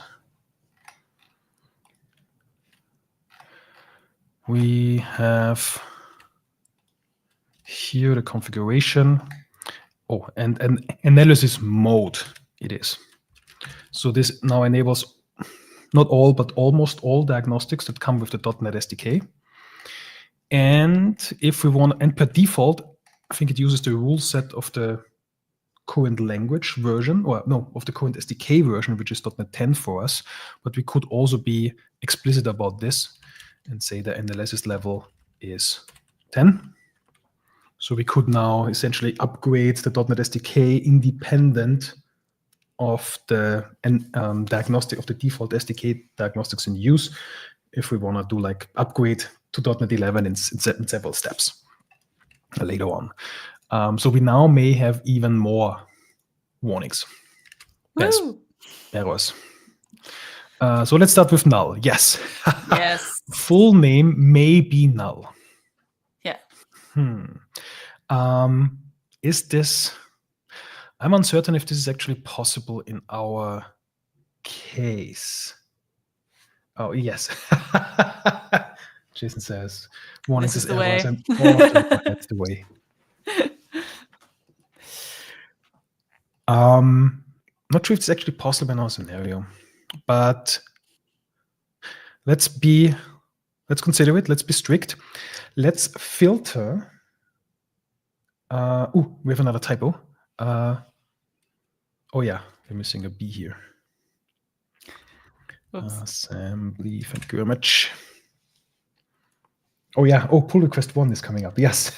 So if later on, if spot in our code base any typos, yes, please fix them. Be less embarrassing. Maybe let's be defensive. Let's filter all of the attributes all of the types that do not have a full name. So we could either filter them before, or we filter them afterwards. How would you prefer? Probably before, because we want to get rid of the warning, right? Well, we won't be able to get rid of the warning like so, because the flow analysis there is no flow analysis between link, because the language doesn't know how link works. So we will then later on suppress the warning, but we will first have a check before we suppress it. So would you mind adding another filter that only returns types that do have a full name? Yes. And a filter is a where. Yes. Right? Where I didn't do that. Where X lambda X full name is not null. Excellent. Yeah. And you see, the flow analysis doesn't know because it doesn't know how link works. I mean, to tell the language essentially, yes, this will be the solution. The language does understand if it's in, oops, my cursor was the wrong spot. If it's kind of knows the flow. So if we would say if is null or is not null, then use the full name. Otherwise, empty string or something. Now it knows, not a warning goes away, but the C# language doesn't know how link flows because where is just a method. It could be technically our custom method that's also called where, and it does something totally different. It doesn't filter, and then it's a lie. So the language can't rely on that because the language is static, the runtime is dynamic. So yes, we know what link does. We also have tests later on. Cover this scenario when the name is null, but we filter it's null, and then we can suppress this. Yes. There is another suppression here, but I think this one is valid because, well, we check if this attribute exists. So this is cool as well. Well, this is just a hint to use collection expressions. Do you like this more than saying true immutable array? To use this, totally forgot how this is called, expansion thing. Maybe dot syntax, because then I guess we could also apply this to the entire thing, and then it kind of looks like this. Nice. You don't like it. You don't look happy with it. No, I don't. Let's be very explicit. Let's have it easy to read. We can keep it. No, it's okay. If you say we have tests, then I shouldn't mind about syntax. If I say we have tests, but we don't have tests. Well, we have a test. We have a test. We have a test. We may want to cover more scenarios later on, but well, it does exactly what we should. Cool. We could inline this exported types because would it let it do that? No, because we only need once. Technically, we could inline this one as well, but maybe actually, maybe we want to because it depends on where we host now this tool of us. If it's in the CLI, it's very short-lived, so we don't really need to care about cleaning up again. If we would use this library of ours now in a longer-lived application, let's say a web application, and we use it the entire day, downloading NuGet packages and loading into the assembly context, never unloading them, I'm not sure if we may run out of memory or run into some other issues. So after extracting the information, we may want to clean up again.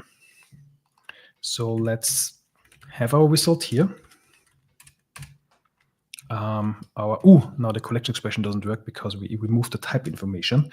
Our immutable array of generator info. And then afterwards, we may want to unload again, and I'm uncertain how this actually works. Unload. Just like so. Does this unload then everything? Okay. Oh, we can load, and then unload. Okay. And then return the result. turn. Nice. I've actually never used the assembly load context. So I think this is, I hope it does what we want it to do. But yeah, this should now be more reliable when running longer. Awesome. Yeah. All right. Next warning. Next Error. warning is error. Yeah. Let's build. We will find it. Farhatsu, Hello. if I'm pronouncing correctly here. Thanks for joining. Oh yeah. Now we run into the problems of our generator being kind of doing this mixing Visual Basic generators and C# generators. So we should definitely split them into separate assemblies, but for now, let's be lazy and disable the warnings. Yep, sounds good. Love it. Because that's just a demo app. Yeah. That's the. We shall perfect this later, but that's we'll then split it into we do the nice splitting into two separate Roslyn components, where one is Visual Basic, the other one is C#. And excuse me? I believe you. Well, maybe I asked you to do it in a pull request, but let's find out.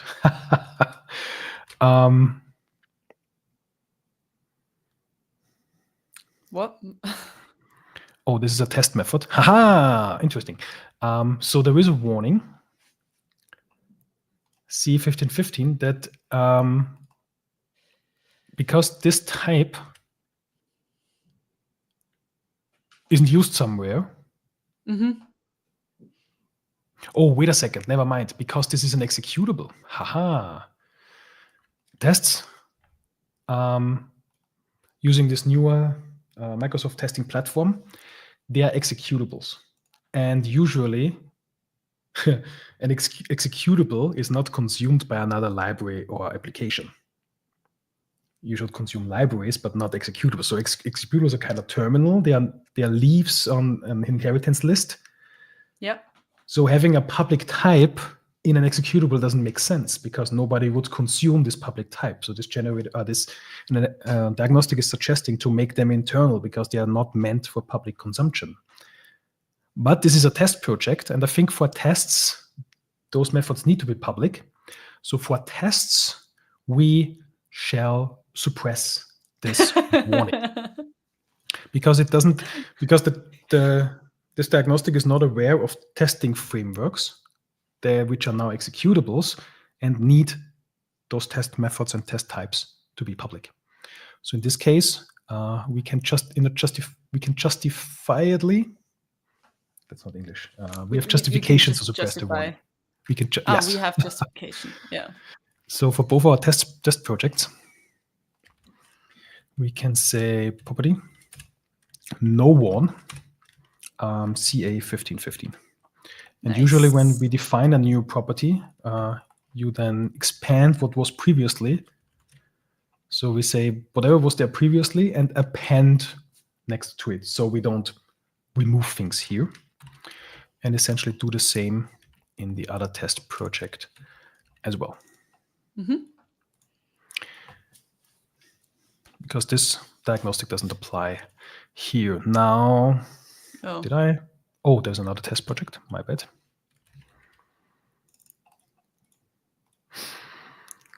More diagnostics. Ooh, dispose. Yes. So streams are disposable, because, well, when we create a file stream, this is something you deal with resources on the file system. Well, here we do read-only access.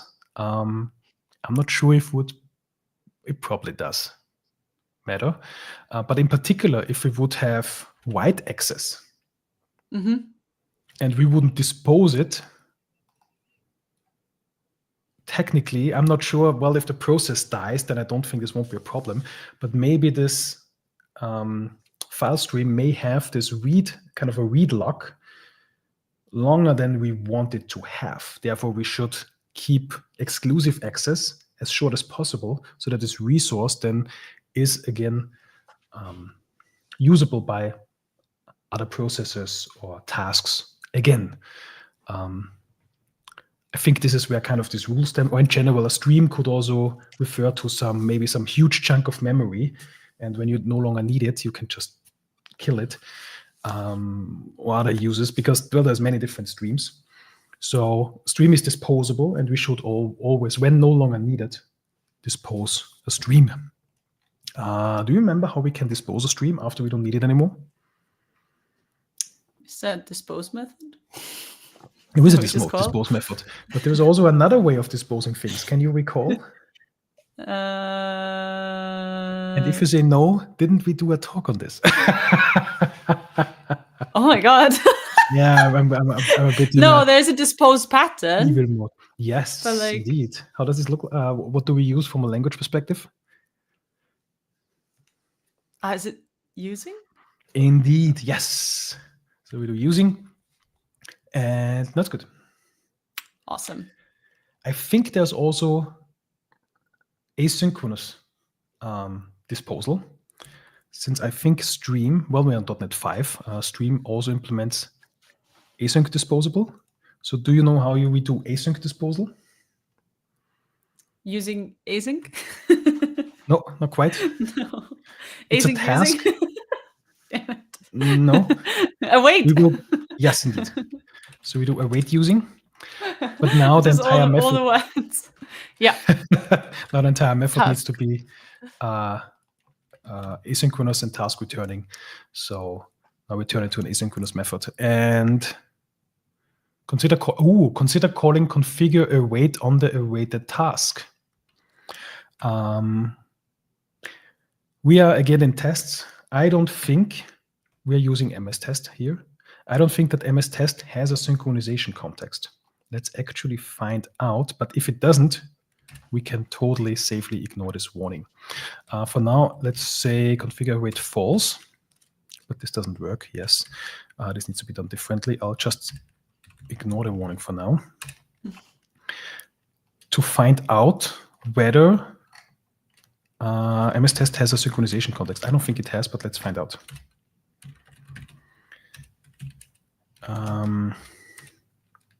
Just a test, typo and all. There is, where's the synchronization context? I forgot. Oh, synchronization context dot current. There we go. If this is null, and I'm kind of asserting that this is null, and if we don't have a synchronization context, then I don't think we need to worry about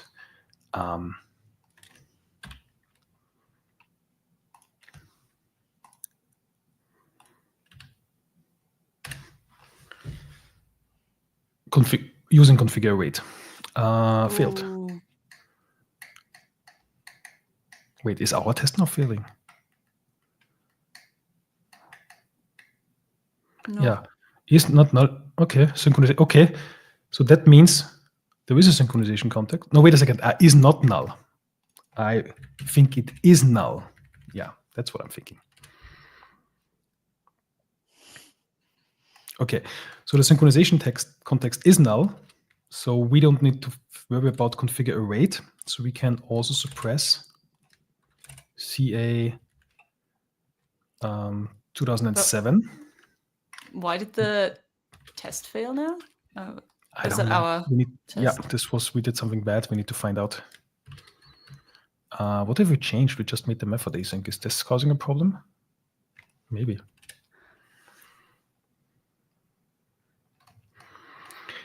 We added another.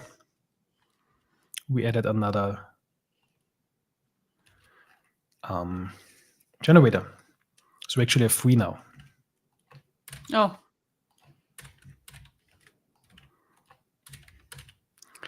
And one of them is C#. Yeah, okay.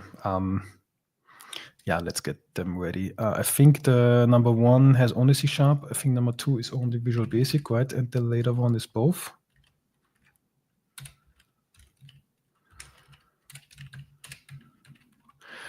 This does not work because...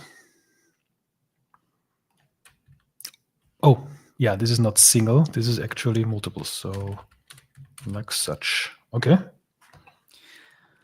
If I'm guessing it correctly now. No, I'm not. Oh, What? there's the problem. We have 3 types.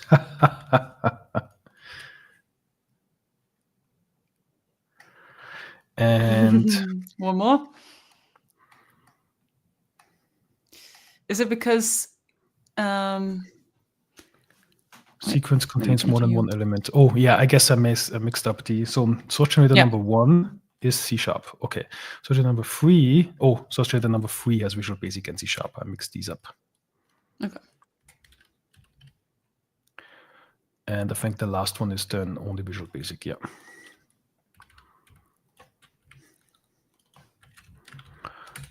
Maybe let's not use single here, but actually collection expression for all of these.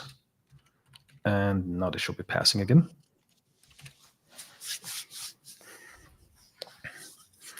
Oh no.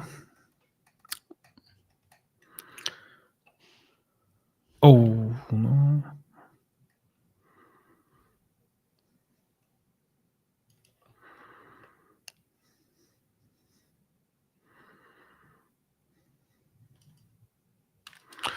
I am not asserting what I expect I'm asserting.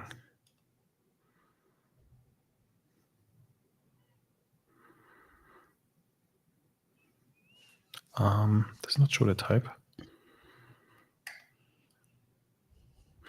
Because the error says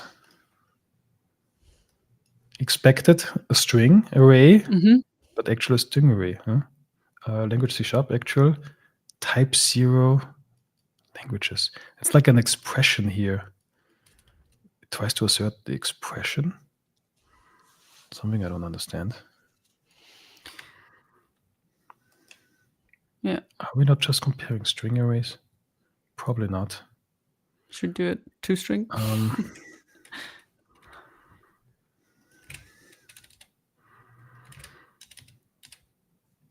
No, that's embarrassing. I don't get it.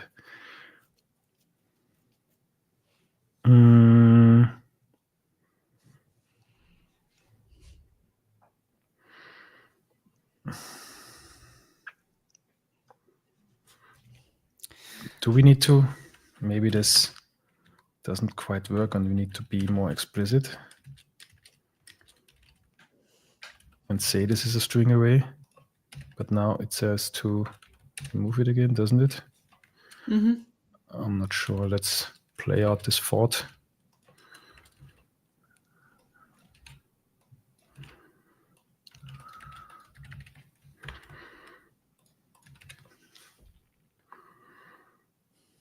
No. What's the problem now? Still, the actual expression, but why does it compare expressions? That's not cool. I want to equal string arrays. I don't get the problem.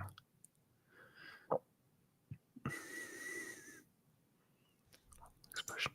Oh, wait a second. Oh, no. Wait a second.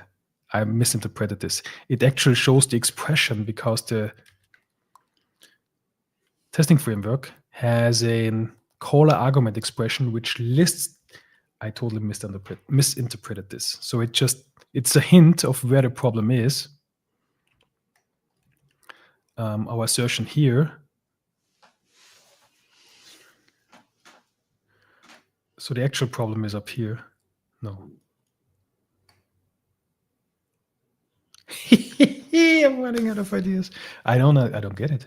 Do you have an idea? Well, it seems like because it says it expected. Oh no, actually it doesn't. I don't know. Oh, it doesn't resolve the things.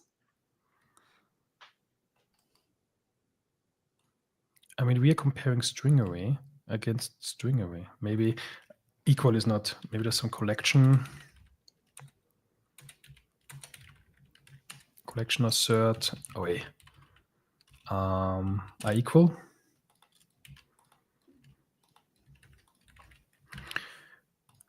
Because so far we only did scalar assertions and maybe scalar assertion. Yes, okay, cool. Yeah, okay. So scalar, we need to use collection. first time using MS Test. I wanted to give it a try. No, it's been a while. So it was a skill issue. Cool. Okay. Do we have any other warnings or errors? There is one.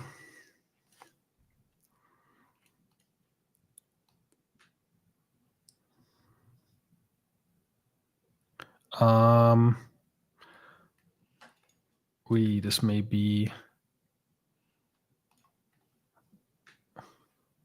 Oops, closed it.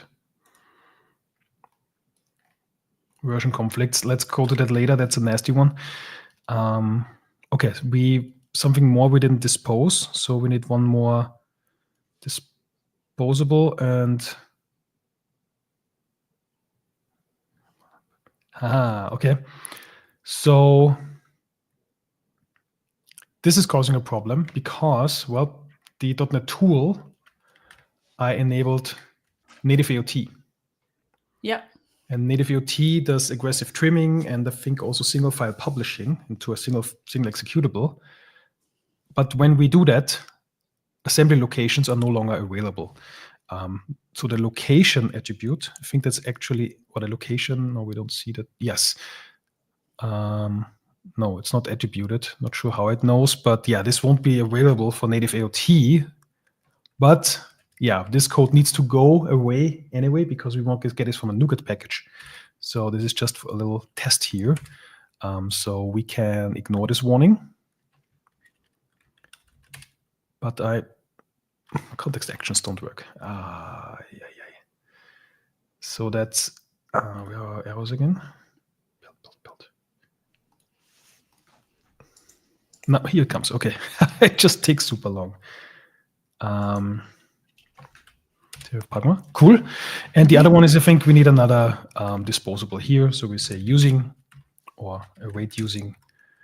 And now we have the same issue with the CA2007, but a console application doesn't have a synchronization context, so we can ignore this one as well. And then we should be warning 3007. Now this should all build just fine. Yes, other than the one of these projects is using an older version of Roslyn. And then I think it's this one, this testing package. And then we have a version in our NuGet dependency tree. This demo is depending on a project that is using Roslyn version 5. But it also has a NuGet package that is depending on, what is that? I think version 2 or something. Now, these both dependencies, they're kind of on the same level and therefore ambiguous. So we need to disambiguate it by essentially saying package reference include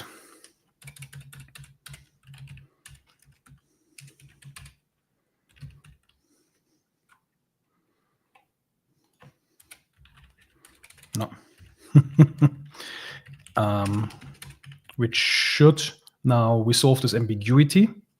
And now essentially we are pinning it to a specific version unless it doesn't work. Okay, there is also some security vulnerabilities, but yeah, we need to, from this one test project, we need to deal with some dependency issues.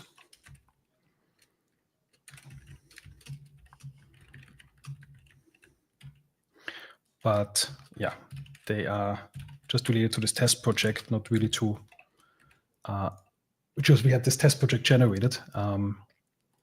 So our code is actually fine. But yeah, we'll fix this off stream. But other than that, our tool should still, well, our test we just passed, and our tool should still work now without any warnings and detect invalid operation exception. Ooh, unloading doesn't work. Unloading doesn't work. So we definitely need another test. But this doesn't work. So maybe we also will follow up. Clean up. I think, well, I haven't used assembly load context in a while. I think there is some Boolean that we can set, something with cleanupable, or we need, or maybe the default assembly load context isn't cleanupable, and we need to create our own assembly load context that actually is collectible. I think this would be the solution. So we could manage our own